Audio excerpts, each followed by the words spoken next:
Top Marco Top bikin bahagia patut Anda saksikan sampai selesai. Patrick Kluivert gelar rapat tim pelatih Timnas Indonesia di Belanda. Erick Thohir bakal hadir. Ada kabar beserta Shin Tae-yong diundang demi taktikal kualifikasi ronde 4.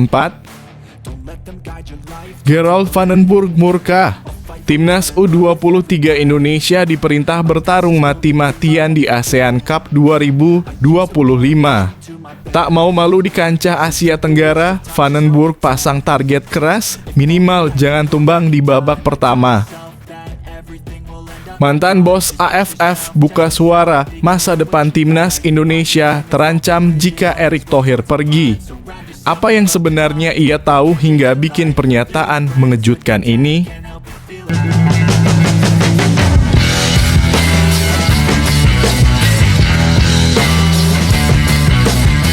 Sebelum kita lanjut ke berita terlengkapnya, alangkah mulianya bagi kalian untuk tekan tombol like dan yang belum subscribe, tolong subscribe channel ini. Top Marco Top bikin bahagia patut Anda saksikan sampai selesai. Patrick Kluivert gelar rapat tim pelatih Timnas Indonesia di Belanda. Erick Thohir bakal hadir. Ada kabar beserta Shin Tae-yong diundang demi taktikal kualifikasi ronde 4. Timnas Indonesia bersiap menghadapi babak keempat kualifikasi Piala Dunia 2026 zona Asia dengan langkah yang terstruktur dan penuh ambisi. Pelatih kepala baru Patrick Kluivert langsung menggelar rapat koordinasi bersama jajaran pelatih di Belanda. Rapat ini menjadi momentum penting dalam merumuskan strategi besar Garuda untuk menghadapi tantangan berat yang akan datang. Rapat yang berlangsung secara tertutup ini digelar di Belanda, negara asal Kluivert, sekaligus tempat yang dianggap ideal untuk menyusun kerangka kerja awal Timnas Indonesia pasca era Shin Tae-yong. Kehadiran beberapa staf pelatih yang juga berdomisili di Eropa mempermudah logistik dan koordinasi, menjadikan Belanda sebagai titik awal perencanaan fase kritis menuju Piala Dunia. Menariknya, Ketua Umum PSSI Erick Thohir dijadwalkan akan hadir langsung dalam pertemuan ini. Kehadirannya menandakan betapa seriusnya federasi dalam membangun kesinambungan dan kesiapan Timnas menghadapi fase paling berat dalam sejarah kualifikasi. Indonesia untuk pertama kalinya berhasil menembus babak keempat, menyisihkan banyak tim kuat dan kini berada di antara 18 negara terbaik Asia. Di tengah persiapan yang intens ini muncul kabar mengejutkan. Mantan pelatih Timnas Indonesia, Shin Tae-yong, dikabarkan akan diundang dalam rapat tersebut. Meski belum dikonfirmasi secara resmi oleh PSSI, isu ini telah memicu antusiasme dan spekulasi luas di kalangan pecinta sepak bola tanah air. Sumber internal yang enggan disebutkan namanya mengungkapkan bahwa keterlibatan Shin Tae-yong dalam pertemuan tersebut bukan untuk membahas posisi teknis, melainkan untuk memberikan masukan strategis berdasarkan pengalamannya membentuk dan menangani tim dalam 4 tahun terakhir. Shin dinilai sebagai sosok kunci yang memahami karakter pemain Indonesia, pola kerja tim, serta kekuatan dan kelemahan lawan-lawan yang akan dihadapi. Jika benar terjadi pertemuan antara Kluivert dan Shin Tae-yong akan menjadi momen bersejarah dalam sepak bola Indonesia. Kolaborasi dua pelatih dengan latar belakang dan filosofi berbeda ini berpotensi menghasilkan perpaduan taktik yang inovatif. Kluivert membawa pengalaman dari sepak bola Eropa, sementara STY memiliki pemahaman mendalam tentang sepak bola Asia dan mentalitas pemain Indonesia. Kualifikasi babak keempat Piala Dunia 2026 akan mempertemukan Indonesia dengan raksasa-raksasa Asia seperti Jepang, Korea Selatan, Iran, dan Arab Saudi. Hanya 2 tim teratas dari masing-masing grup yang akan lolos otomatis ke Piala Dunia. Posisi ketiga dan keempat akan mendapat kesempatan melaju ke ronde kelima untuk memperebutkan 1 tiket playoff. Dengan tantangan sebesar itu, Indonesia tak bisa sekadar bermodal semangat. Dibutuhkan perencanaan matang, analisis mendalam, dan pendekatan taktik yang fleksibel. Patrick Kluivert menyadari ini sejak awal dan langsung mengaktifkan jaringan serta pengalamannya untuk membentuk fondasi yang kokoh. Saya melihat potensi luar biasa dari tim ini. Indonesia memiliki kombinasi pemain muda bertalenta dan dukungan luar biasa dari publik. Sekarang saatnya menyatukan semuanya dalam visi yang jelas, ujar Kluivert dalam pernyataan sebelumnya saat diperkenalkan sebagai pelatih baru. Pertemuan strategis di Belanda ini menjadi langkah pertama dalam membangun timnas 2.0 versi Kluivert. Ada sejumlah isu penting yang disebut menjadi agenda utama evaluasi performa tim di babak sebelumnya, identifikasi calon lawan di grup, strategi pemanggilan pemain diaspora, dan kemungkinan penambahan staf teknis baru. Kehadiran Erick Thohir dalam pertemuan ini juga menunjukkan bahwa PSSI tidak ingin setengah-setengah dalam membangun proyek jangka panjang.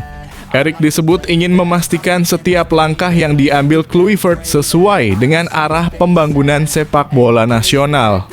Sejumlah pengamat memuji langkah ini sebagai sinyal positif bahwa PSSI kini mengedepankan kolaborasi, transparansi, dan kesinambungan. Apalagi jika kabar soal undangan kepada Shin Tae-yong benar, maka ini akan menjadi contoh langkah bagaimana transisi kepelatihan bisa dilakukan secara dewasa dan profesional. Publik Indonesia tentu berharap besar pada Patrick Kluivert.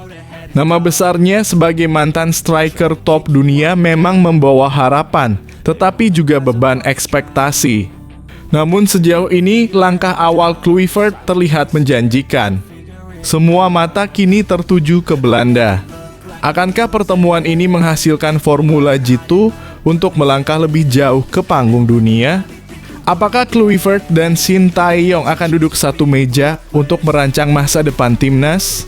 Jawabannya akan segera terlihat dan Indonesia berharap ini bukan sekadar pertemuan biasa melainkan awal dari mimpi besar yang mulai jadi nyata.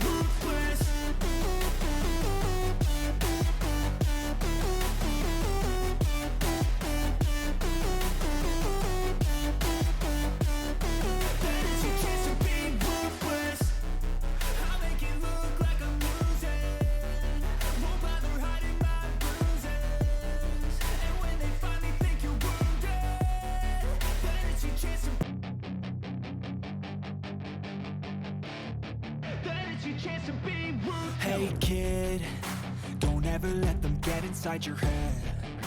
They'll tell you what to do in life instead. Gerald van den Burg murka. Timnas U23 Indonesia diperintah bertarung mati-matian di ASEAN Cup 2025. Tak mau malu di kancah Asia Tenggara, Van den Burg pasang target keras, minimal jangan tumbang di babak pertama. Pelatih Timnas U23 Indonesia, Gerald van den Burg, optimis pemainnya bisa siap sebelum berlaga di ASEAN Cup U23 2025. Garuda Muda sedang menjalani sesi pemusatan latihan intensif sebelum berlaga di ajang tersebut. Gerald tentu akan mendapatkan sorotan karena ini akan jadi ajang debutnya untuk memimpin Timnas U23 Indonesia.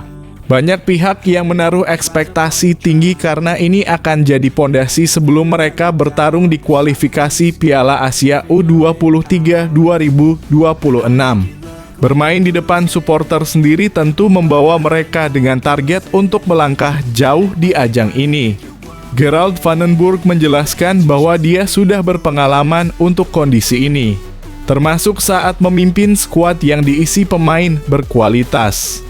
Ini tentu akan jadi tantangan tersendiri dan siap memberikan yang terbaik untuk Garuda Muda. Saya sangat optimis, saya pernah bermain dengan pemain-pemain berkualitas, kata Gerald van den Burg. Pelatih berpaspor Belanda ini menambahkan salah satu fokus utama adalah mempersiapkan fisik pemain.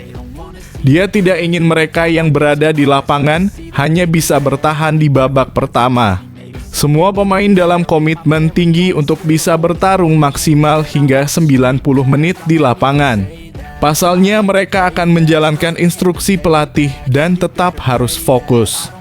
Ini butuh kesiapan fisik yang baik dan selama pemusatan latihan hal ini jadi fokus utama. Yang paling penting adalah kami menunjukkan performa selama 90 menit. Bukan hanya di babak pertama, menurut saya itu adalah yang paling penting, lanjutnya. Gerald menambahkan Garuda Muda akan siap saat berada di ASEAN Cup U23 2025 nanti. Menurutnya semua persiapan sudah berjalan dengan baik dan pemain bisa terus berkembang. Selain itu, dia ingin mereka terus konsisten memberikan performa terbaik dari laga awal hingga pertandingan terakhir. Menurutnya ini menjadi tantangan dan dia siap berusaha keras mempersiapkan semua pemainnya. Kami menunjukkan permainan sepak bola yang bagus. Tapi yang sulit adalah menjaga level itu dan itu tantangan terbesarnya, tutupnya.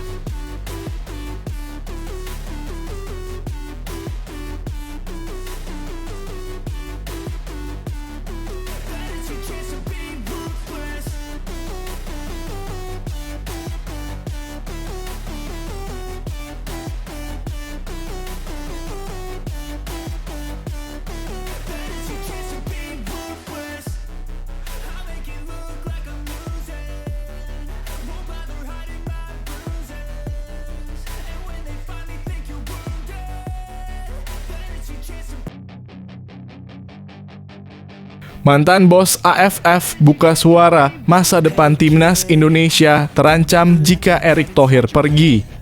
Apa yang sebenarnya ia tahu hingga bikin pernyataan mengejutkan ini? Mantan wakil presiden AFF Duong Fulam buka suara soal program naturalisasi yang sedang gencar dilakukan timnas Indonesia di semua level kelompok usia. Pria asal Vietnam juga menyoroti nasib Malaysia yang ikut-ikutan jejak timnas Indonesia. Di Indonesia, Erick Thohir menjadi sosok kunci di balik proyek pencarian para pemain keturunan. Sementara di Malaysia ada Tunku Ismail yang kini menjabat sebagai pemilik Johor Darul Takzim. Duong Fulam memuji kehebatan Erick Thohir dan Tunku Ismail. Keduanya bisa menemukan bakat-bakat berkualitas di Eropa berkat jaringannya yang tersebar di seluruh dunia. Kekuatan finansial keduanya mampu menarik perhatian para pemain diaspora untuk setuju tampil bersama timnas Indonesia dan Malaysia. Hal ini memungkinkannya dapat menemukan pemain yang diinginkan. Mereka bahkan punya tim pencari bakat kelompok ahli yang sangat terampil dalam mengidentifikasi pemain dari seluruh dunia, ujar Duong Fulam. Ini memungkinkan mereka menemukan pemain yang cocok untuk dinaturalisasi di Indonesia atau Malaysia. Pada saat yang sama, begitu mereka mengidentifikasi pemain yang cocok, mereka dapat segera memenuhi tuntutan finansial. Jadi para pemain setuju untuk bermain untuk Indonesia atau Malaysia. Presiden PSSI adalah seorang miliarder, mantan presiden Inter Milan. Sementara orang yang mendukung kebijakan naturalisasi Malaysia adalah Tunku Ismail. Dia seorang pangeran dan pernah bernegosiasi untuk membeli Valencia. Keduanya memiliki kekayaan yang sangat besar dan koneksi yang kuat di dunia sepak bola, ujar Duong. Duong Fulam khawatir dengan masa depan kedua negara. Dirinya mengisyaratkan bahwa kedua negara mengandalkan sosok orang besar yang menjadi pemimpin di balik proyek naturalisasi. Dirinya mengkhawatirkan jika Erick Thohir dan Tunku Ismail tidak lagi mengurus sepak bola kedua negara.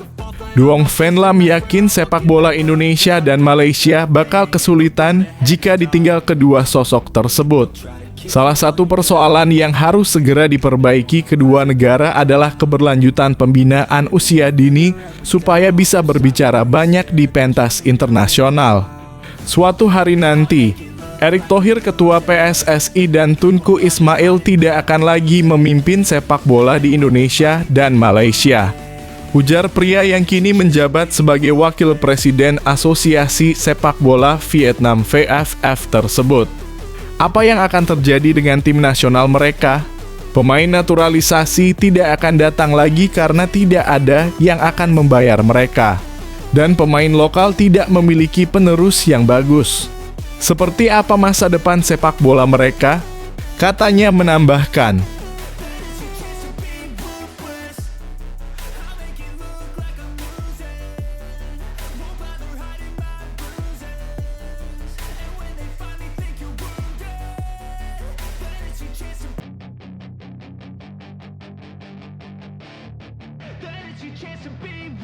Hey kid, don't ever let them get inside your head.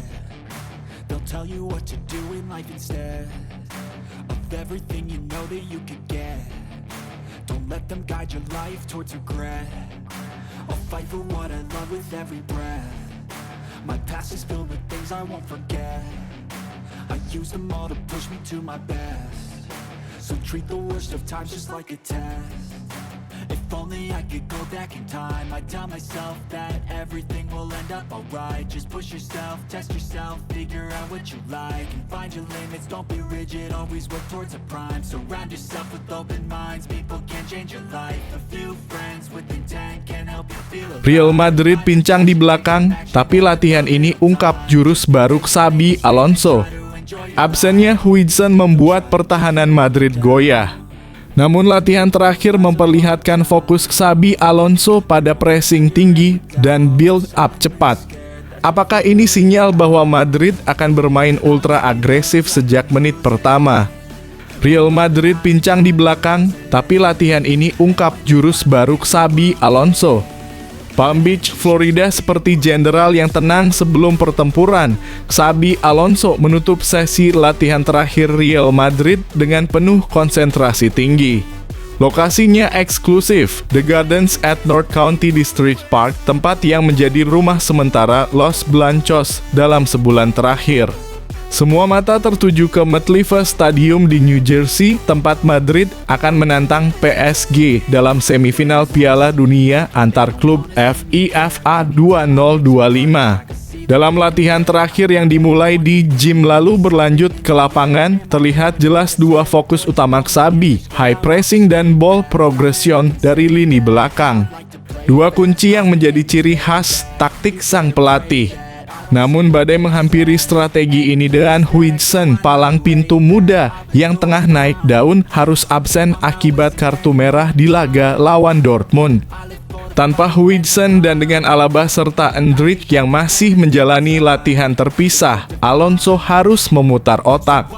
Lini belakang Real Madrid ibarat puzzle yang hilang satu bagian penting. Tapi jika ada satu hal yang bisa diandalkan dari Xabi Alonso, itu adalah kemampuannya memodifikasi formasi menjadi senjata. Menurut admin, jika Alonso bisa memaksimalkan pressing tinggi dan membatasi ruang bab, Real Madrid punya peluang besar. Tapi, PSG adalah tim yang tahu caranya mengeksploitasi celah dan kehilangan satu back bisa jadi lubang besar. Real Madrid sudah dalam perjalanan ke New Jersey dan Alonso dijadwalkan bicara pada media pukul 19.45 waktu lokal malam ini. Duel panas dijadwalkan besok jam 3 sore waktu setempat dan jangan lupa Chelsea sudah menunggu di final. Nah, menurut kamu apakah absennya Huijsen akan membuat Madrid rapuh di belakang? Atau justru Xabi Alonso punya kartu rahasia? Tulis pendapat kamu di kolom komentar, kita diskusi bareng.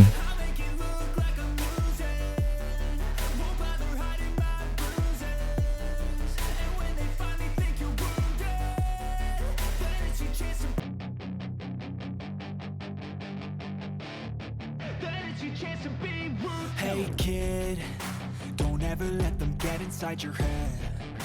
They'll tell you what to do in life instead of everything you know that you could get.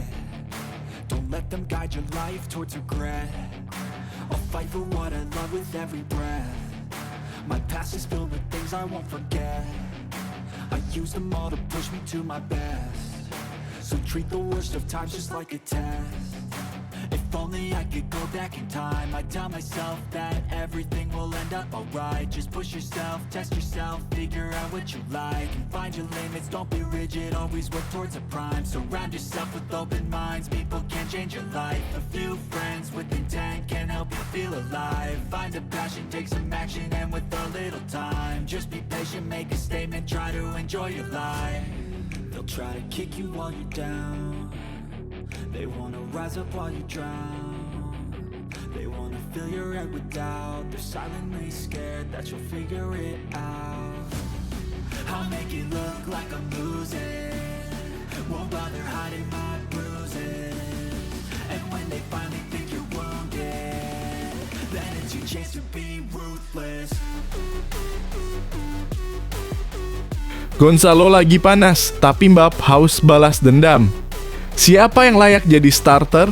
4 gol dari Gonzalo tak bisa diabaikan, tapi Mbappe kembali dalam kondisi siap tempur melawan tim yang ia tinggalkan. Apakah Alonso akan memilih loyalitas pada performa atau kekuatan bintang? Semua mata tertuju padanya di Metlife Stadium. Gonzalo lagi panas, tapi Mbappe haus balas dendam. Siapa yang layak jadi starter? Metlife Stadium bakal jadi panggung drama terbesar tahun ini. Satu pertanyaan menggema di telinga fans Real Madrid dan pengamat dunia sepak bola, apakah Kylian Mbappe akan turun sebagai starter melawan mantan klubnya PSG?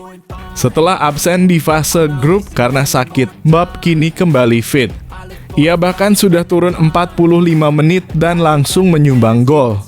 Tapi di sisi lain, Gonzalo Garcia telah mencuri hati para Madridista, 4 gol dalam 5 pertandingan, pencetak gol terbanyak turnamen sejauh ini. Dan disinilah letak dilema Xabi Alonso, apakah akan mempertahankan momentum Gonzalo atau memilih Mbappe yang haus pembuktian melawan ex-timnya. Jangan lupakan pertandingan ini adalah semifinal Piala Dunia antar klub, taruhannya final melawan Chelsea. Dalam sejarah Real Madrid, jarang ada pertarungan internal sekompetitif ini. Tapi itulah yang membuat musim ini spesial. Alonso mungkin bisa memainkan keduanya, tapi itu akan berdampak pada keseimbangan lini tengah. Jika hanya satu yang dimainkan, siapa yang paling layak? Opini saya, Mbappe harus turun dari menit pertama. PSG mengenalnya, tapi dia juga mengenal PSG luar dalam. Ini adalah momen pembalasan. Namun, Gonzalo tetap bisa jadi super sub mematikan. Real Madrid juga akan mencatatkan sejarah 68 pertandingan dalam satu musim. Rekor baru dan ini belum termasuk final jika mereka lolos. Kalau kamu jadi Xabi Alonso, siapa yang kamu pilih, Mbappe atau Gonzalo? Atau mainkan keduanya?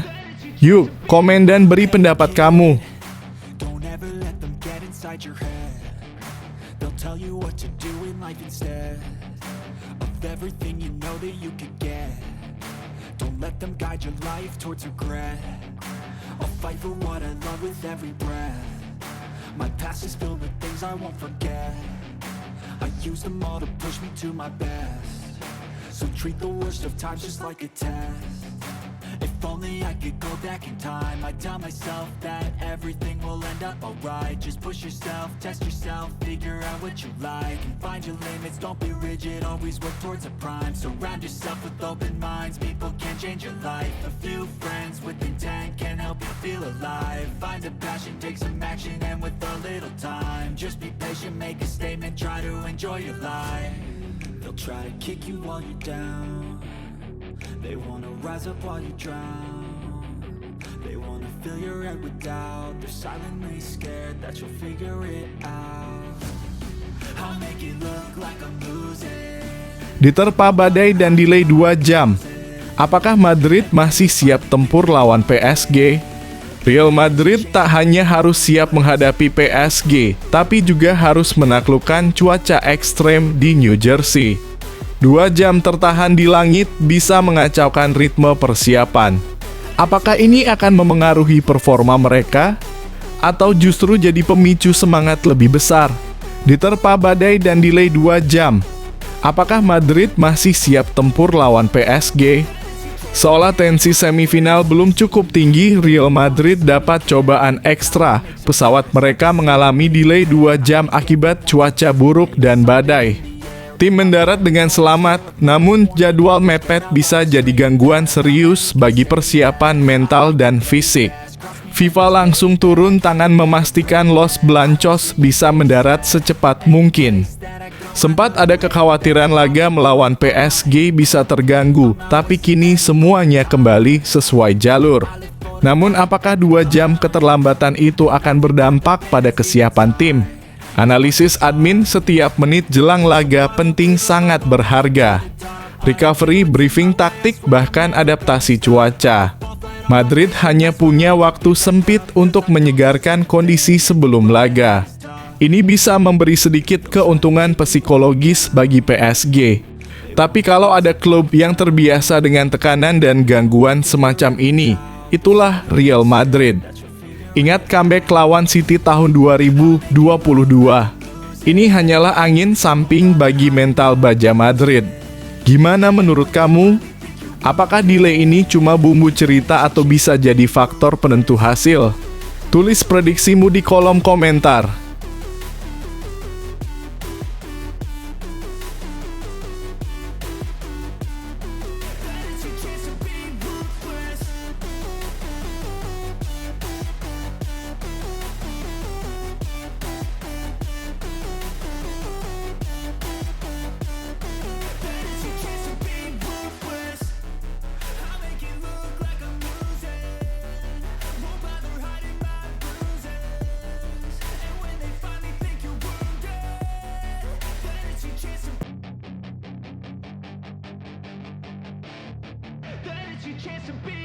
Hey kid, don't ever let them get inside your head.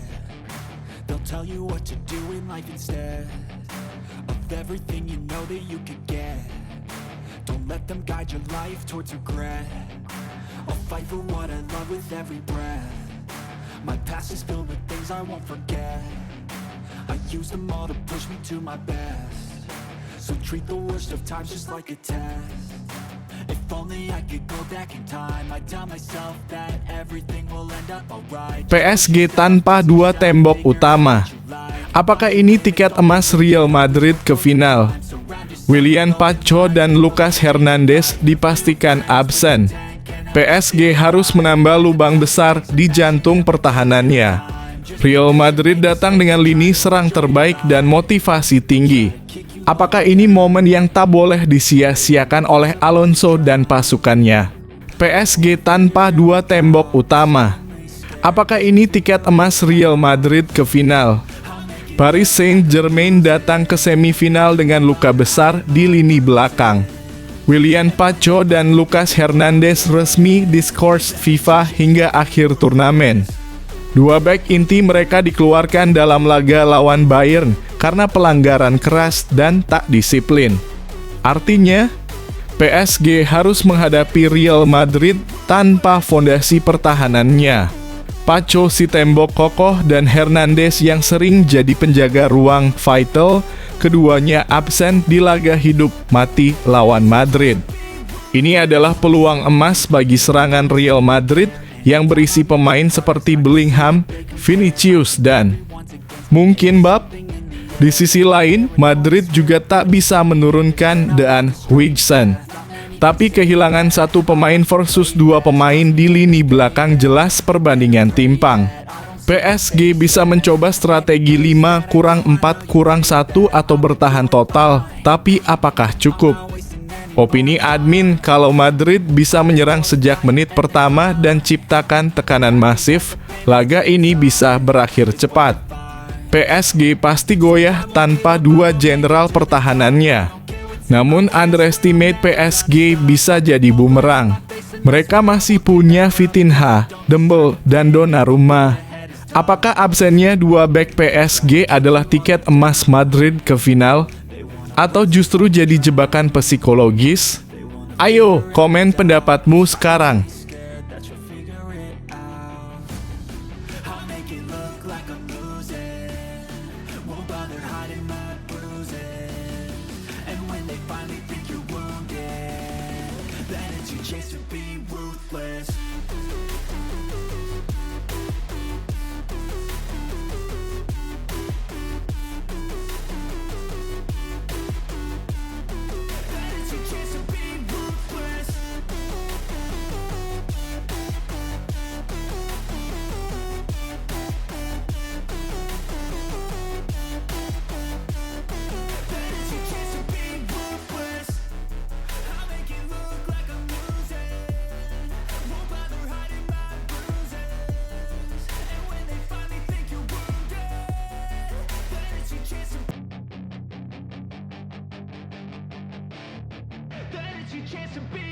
Hey kid, don't ever let them get inside your head. They'll tell you what to do. Chelsea sudah di final. Akankah Madrid balas kekalahan 2012 dan tuntaskan dendam? Chelsea menunggu di Metlife Stadium dan Madrid punya urusan yang belum selesai sejak 2012. Kala itu mereka gagal jadi juara dunia. Apakah tahun ini jadi kesempatan balas dendam sempurna? Tapi PSG belum tentu membiarkannya terjadi. Chelsea sudah di final. Akankah Madrid balas kekalahan 2012 dan tuntaskan dendam? Satu tiket final sudah dipegang, Chelsea melaju usai mengalahkan Fluminense 2-0. Gol-gol Joao Pedro jadi pembeda dalam duel dua gaya sepak bola Eropa kontra Amerika Selatan. Kini tinggal menunggu siapa lawan mereka, PSG atau Real Madrid. Chelsea sudah 3 kali masuk final Piala Dunia antar klub. Tahun 2012 mereka kalah dari Corinthians. Tahun 2021 mereka bangkit dan juara. Tahun ini mereka ingin gelar kedua. Tapi satu cerita belum selesai ditulis. Akankah Real Madrid lolos dan menghadapi Chelsea, rival Eropa sesungguhnya? Dalam beberapa musim terakhir, Madrid dan Chelsea sering bersua di Liga Champions. Final ini bisa jadi penentuan supremasi. Opini admin kalau Madrid lolos, final nanti akan jadi duel taktik antara Pochettino dan Xabi Alonso, dua pelatih dengan DNA sepak bola menyerang. Tapi PSG juga berbahaya jika berhasil curi momentum. Jadi siapa yang akan temani Chelsea di final? Real Madrid atau PSG? Dan siapa yang bakal jadi juara dunia? Yuk komentar prediksi kamu dan ajak teman-temanmu ikut diskusi seru ini.